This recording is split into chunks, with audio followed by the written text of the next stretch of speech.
Welcome back to Old School Sports and our Out of the Park Baseball 25 series, Can We Save the Oakland A's? And the 2039 season has gone reasonably well for the Oakland A's so far. Not exactly what we've been looking for as we attempt to repeat as World Series champions. We've slumped a bit over the last week and a half or so to slip 4 games behind the Rangers in the AL West. That said, we are still 2.5 games up on the final wild card spot in the American League, and our only ownership goal for this season is to reach the playoffs, so we certainly seem on target to do that. Thanks to our loyal viewers, as always, for watching this episode. And if you're a new viewer, welcome. Apologies that it's been a while since the last one. I have been kind of mentioning over the last several episodes that things have gotten incredibly busy for me at work. So it's been a very productive week of work for me this first week in December. But a lot of travel, a lot of late nights on the road, a lot of late nights in the office. But the week is over now. I am still gainfully employed and had overall a successful week. So the hope is that maybe a little more time to put out some OOTP 25 videos over the near term. Still is going to be chunky.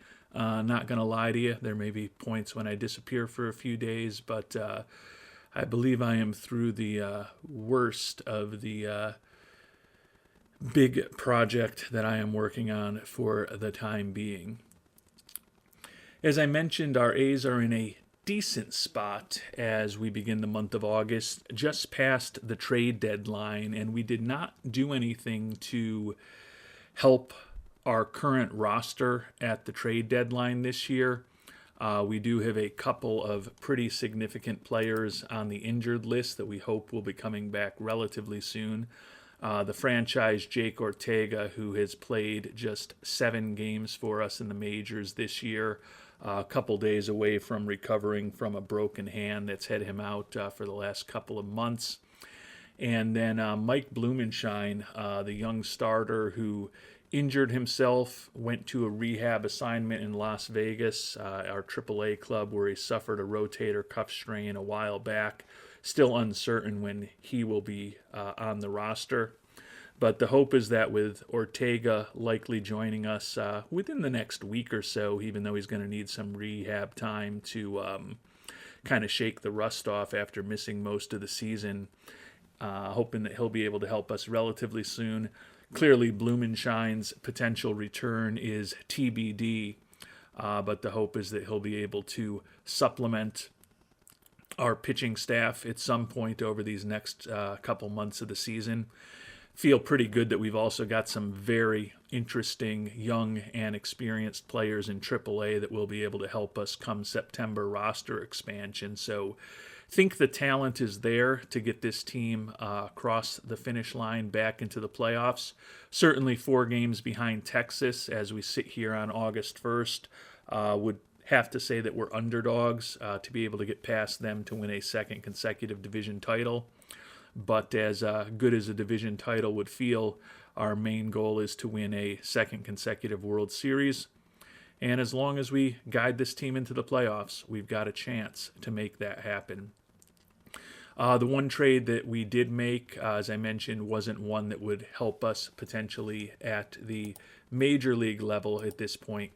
But we did bring in a very interesting young prospect in the 16-year-old Jesus Salceda. If he had been in our organization from the beginning, we would still have him in the international complex, given the way his ratings are borderline average-ish against DSL and the fact that he's not quite 17 years old. But given that we were able to pick him up for Mike Alanis, who with the pending return of Ortega and the development of some of our young outfielders really didn't have a clear roster spot for us, as well as a solid but not spectacular pitching prospect, figured that even though we don't love the development trajectory Sauceda is on, with a batting average of about 200 across 3 different rookie league teams this year. And he's got some definite negative personality traits. His upside is such that we'll take a gamble on him and see if maybe we can help little junior brother reach his full potential. And after spending a good chunk of time in the month of July on a long homestand and also with some games in the Bay Area, technically on the road against the Giants, going to begin this month of August with a 6-game road trip to the Yankees and the Royals. After that, we'll be back home against the Twins and the Rangers, those 3 games against Texas. Before we get to the midway point in August will be a good measure of whether there's any chance of us being able to pass them this year. If we can take 2 out of 3 games, maybe come out of that series by having shrunk our 4-game deficit to perhaps 2 by that time, would feel like we certainly have a fighting shot to upend the mighty Rangers in the division once again. And unfortunately, we've gotten off to a rough start in August, dropped the series in both New York against the Yankees and Kansas City against the Royals. So we've slipped to 6 back behind Texas at this point. Only 1 game up on the final wild card spot. We still would be hosting a wild card series if the season were to end today, but our margin is very little. The only positive thing we can take out of this is that final wild card spot, the Tigers, does have a 3.5 game lead on both the Astros and the Twins. So we're very easily could be moving from hosting a wild card series to be on the road for the wild card series, depending on what happens in any given game at this point. But we still would have to string several losses in a row together to start feeling like a playoff spot is in real jeopardy. As we sit here on the 8th, the outstanding infielder Alejandro Landin is second for us in the American League with 27 homers. The brilliant young rookie Juan Pimentel did have an 18-game hitting streak earlier this season. His batting average has dipped to a sickly 378. Even though we have lost 2 series in a row, we do have one piece of very good news, and that is that the franchise, Jake Ortega, has been in rehab in AAA for 5 days now. Obviously hitting very well in AAA this year, hitting very well in the majors this year. We still are not quite sure where his long-term position shakes out. So we've been playing him at first base in these last few days in AAA just to get him a little bit of experience there. I think he does end up back in the outfield for this season, but at almost 32 years old and with wrecked injury proneness, definitely going to be a battle to keep him healthy. Probably is done being an everyday center fielder, given that we do have Mr. Bowers at first base and Mr. Ramos at DH right now. Likely keep Ortega in the outfield, but with Ramos likely leaving this upcoming offseason, could definitely see Ortega moving into a less demanding fielding role next season. It's a bit of a disappointment because he still is a very solid defensive outfielder. You can see 65 range, 65 error, and 65 arm. But the bat is still the most special thing about Mr. Ortega. And if we're able to keep him healthy and ensure that next season that bat can be in the lineup for 140-plus games, if we play him at a less demanding defensive position like first base or perhaps even DH, I think that is probably the right decision for us.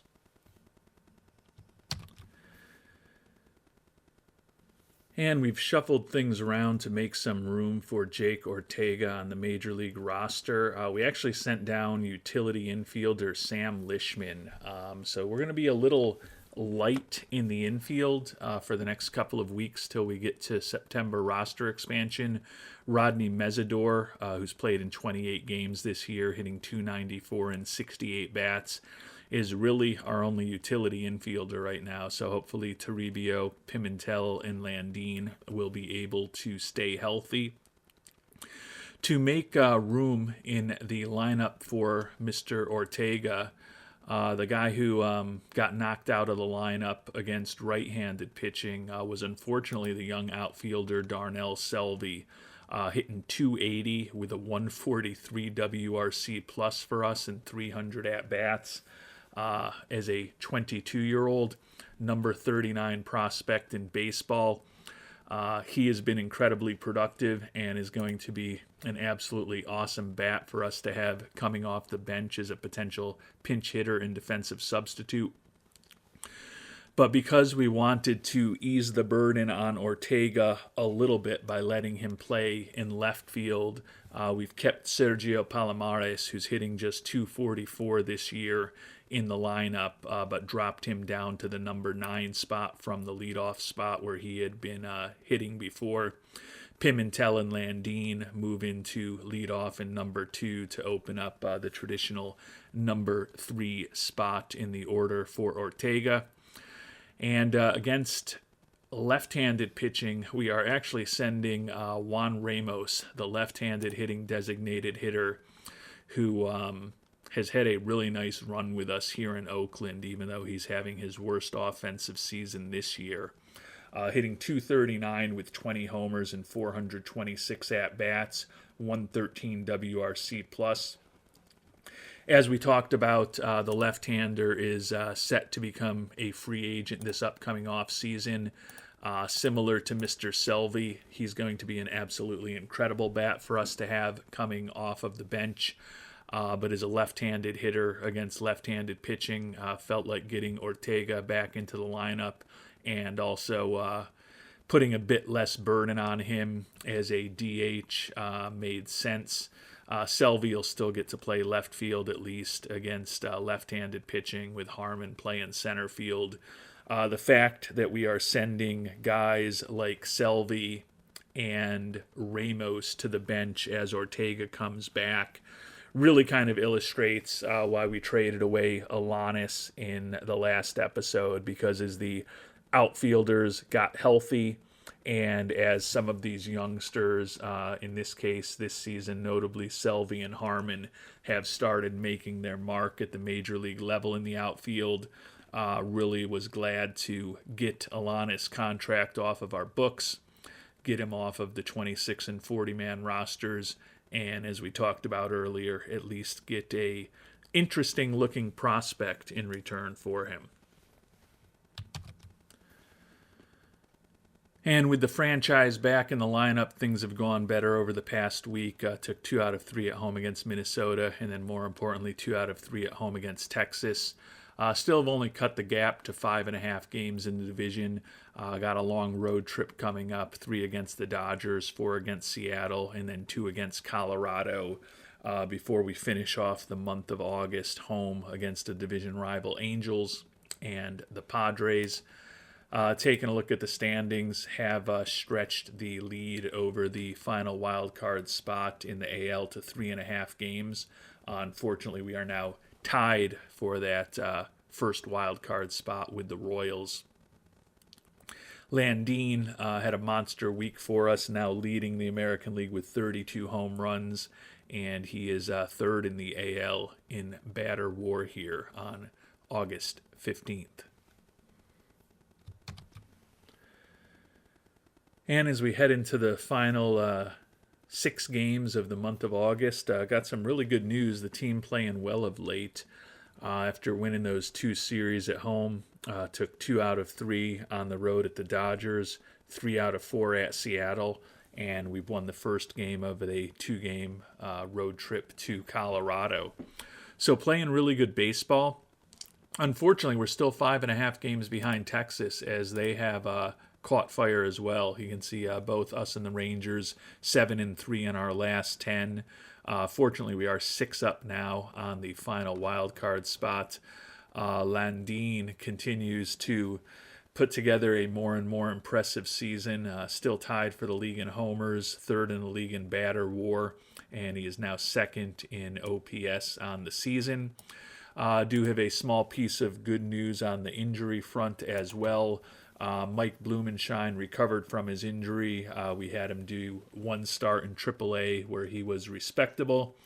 And given that he is healthy now, we are going to put the youngster who we signed to that long and front-loaded extension this past offseason back into the rotation as our number 5 starter. Hope that over this last month plus of the season he can do better than the mid-5s ERA he put up over his first 5 starts of the year. We've sent the veteran left-hander Bobby Garland down to AAA.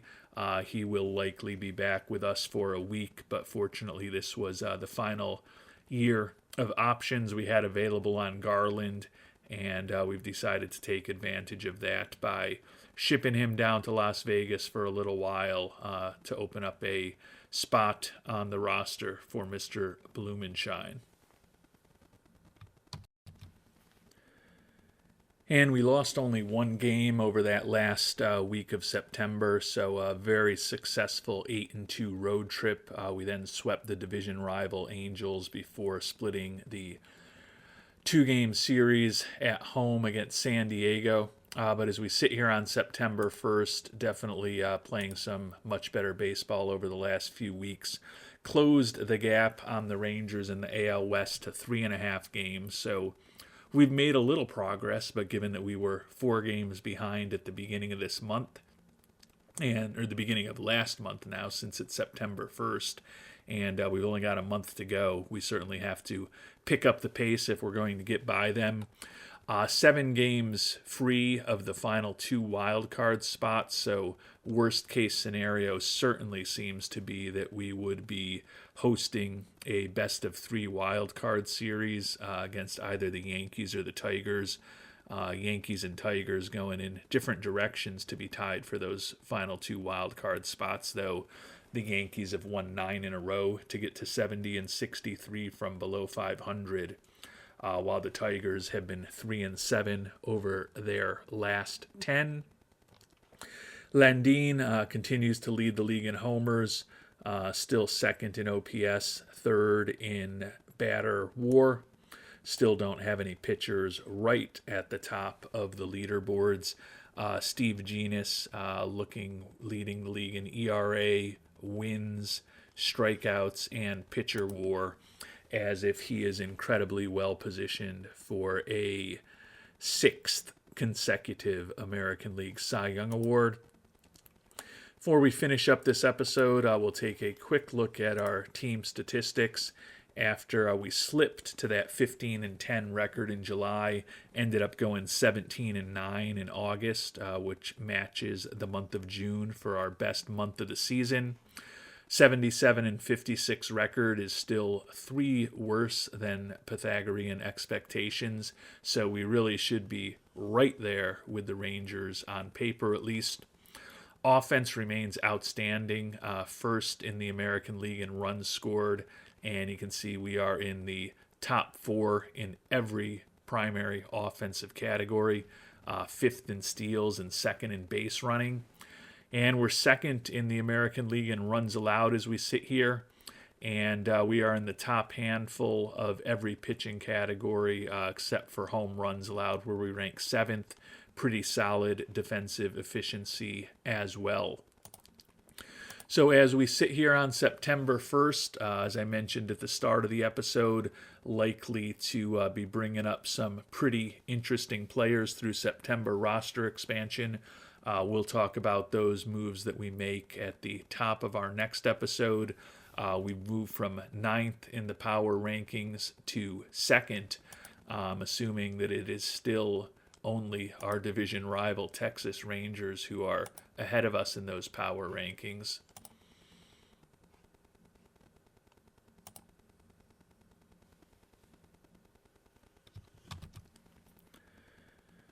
And it's actually probably not the Texas Rangers, because even though they're 3.5 ahead of us in the division, They are 4 games better than Pythagorean expectations, 4th in the AL in runs scored, 3rd in the AL in runs allowed. So certainly a very good team, but on paper, it doesn't seem implausible that we get by them before the end of this season.